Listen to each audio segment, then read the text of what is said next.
Hello. What I'm about to do is I've got a lot of good material for videos here.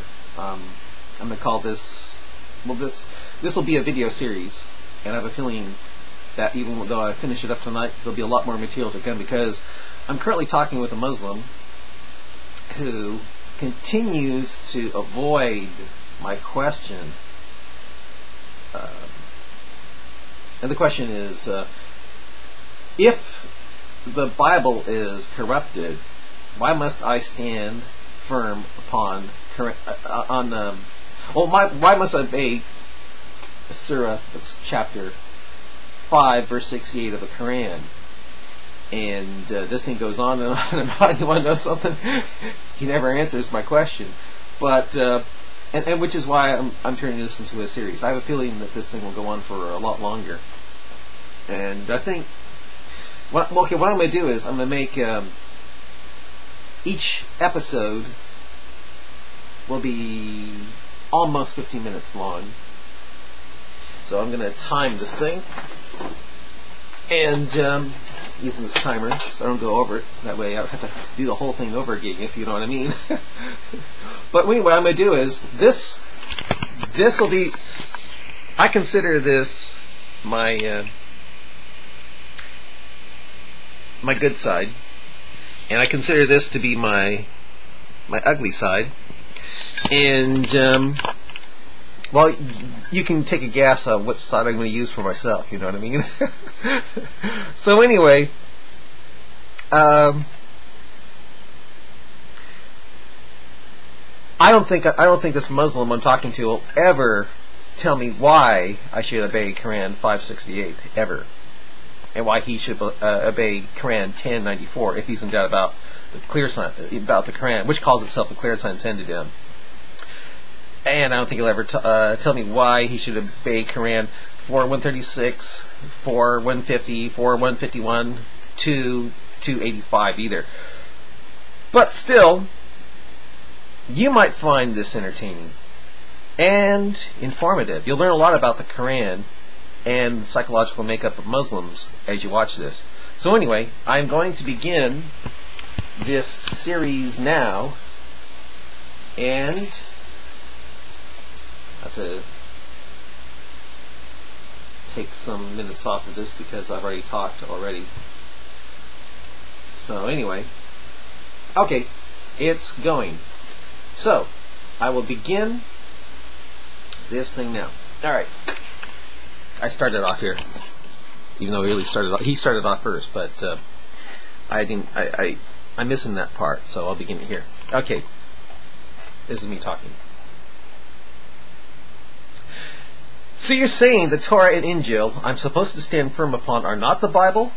But if so, then where are the Torah and Injil that make up the book, that makes people of the book, Christians and Jews?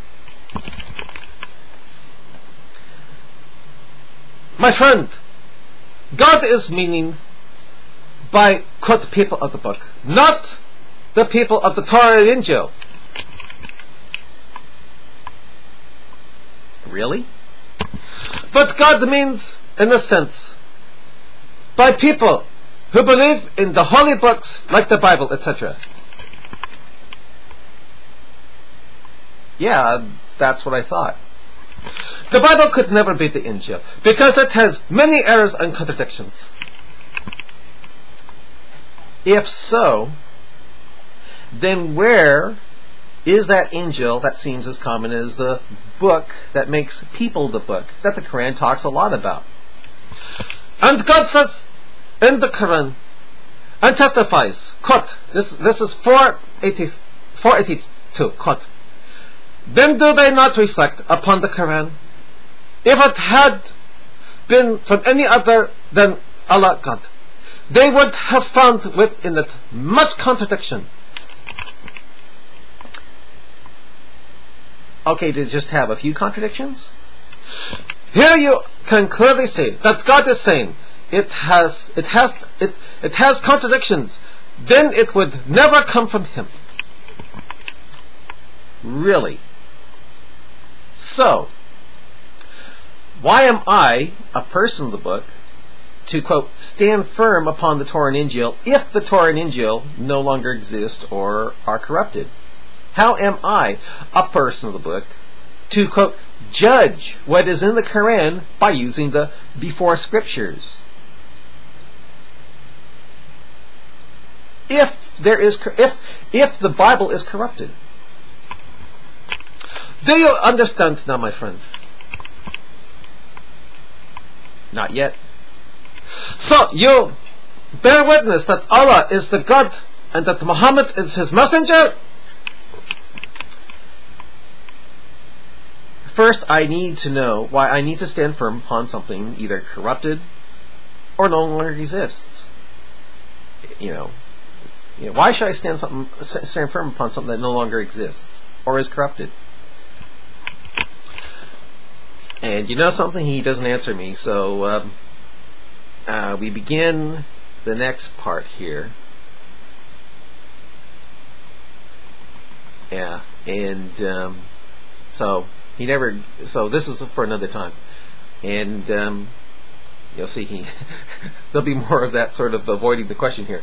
Okay, so I say this again. If so, then where is the Injil?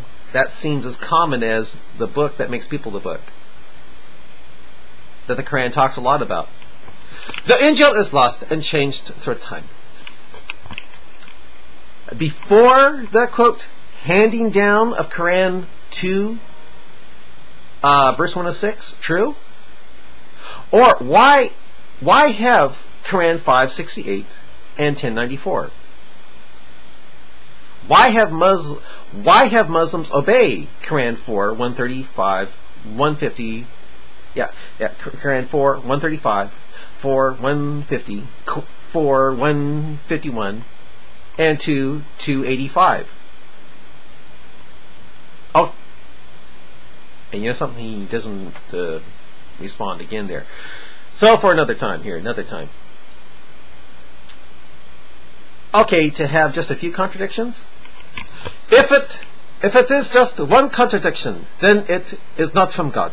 God does not make mistakes and confuse his followers. Because if Allah does confuse his followers, well, what would that mean? And he doesn't respond there. So for another time here, I say this. Really? So why am I, a person of the book, to quote, quote, stand firm upon the Torah and Injil, if the Torah and Injil no longer exist or are corrupted? How am I, a person of the book, to quote, to judge what is in the Qur'an by the before scriptures, especially if they're corrupted? God is telling you that the message in the Qur'an is the same as the Torah and Injil, and that is believe in one God and worship him alone. Shouldn't it say that? Shouldn't it say that in the Qur'an? I mean, where does it say to go to the book to learn that is what it means to worship Allah and none but Him? So it's not to find Muhammad in the Bible, but to learn that. If so, where does it say to go to the book to learn there is one God and worship Him alone?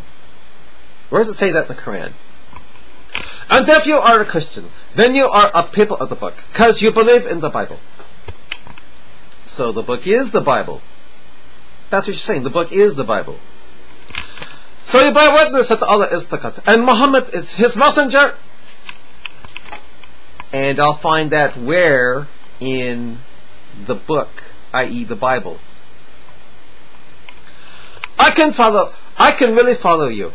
I can't really follow you.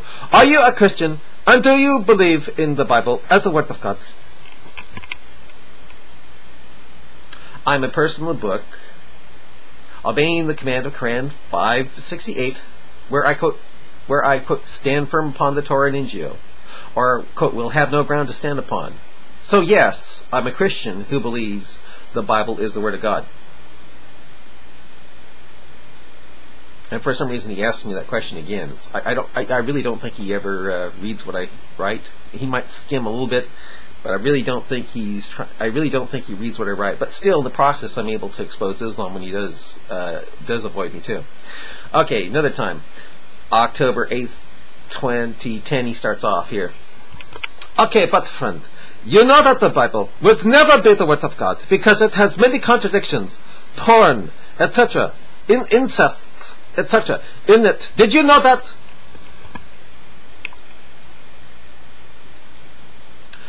I've seen the contradictions, and if those are contradictions, then the Qur'an is contradictory also. As for the porn, how does a reporter of porn make the reporter corrupted and not the word of God? When the Qur'an says a Muslim slave owner can have sex with his married slave women, see Qur'an 4 verse 24, or that parents can kill their innocent son just by fearing that they will grow up to disappoint them, or show ungratefulness toward Allah. That'd be Qur'an 18, verse 74 through 81. Opening up the door to, quote, honor killing, well, does that not mean that the Qur'an is corrupted? He never responds. But anyway, I put this into this thing, which but I think I'll skip that. Well, what the heck? I'll put that in here. Ar-Rahman, the other this thing is called Ar-Rahman, the other Ilah. Ar-Rahman, the other Ilah. Qur'an 64:28.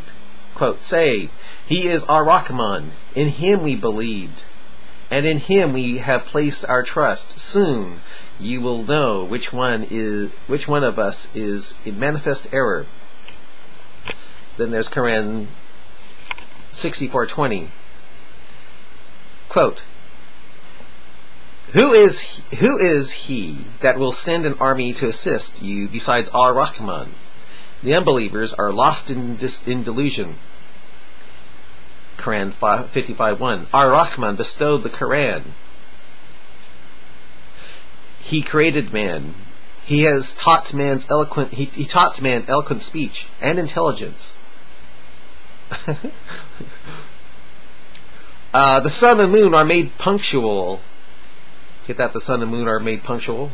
You know, the sun is punctual, not the earth rotating. Following courses, they revolve to a computation. Get that? It's include the sun that's revolving around the earth, you know.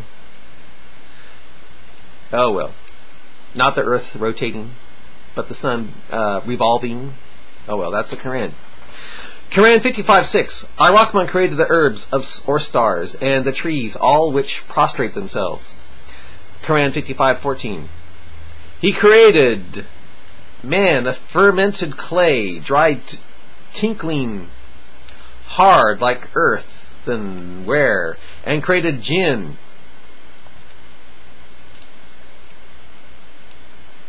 Yeah. Earthenware. And created jinn from white hot flame of fire. How many favors of your Lord will you, both man and jinn, deny? Qur'an 55:31. Soon we, Ar-Rahman, will disprove of you by applying two armies. How many favors your Lord will you both deny? Qur'an 55:35 says, there will be let loose on you white hot flames of fire and smoke that chokes, so that you will not be able to defend yourselves. How many favors your Lord will you both deny? That's a favor? Ar-Rahman makes jinn out of the same... Okay, I've got to stop here.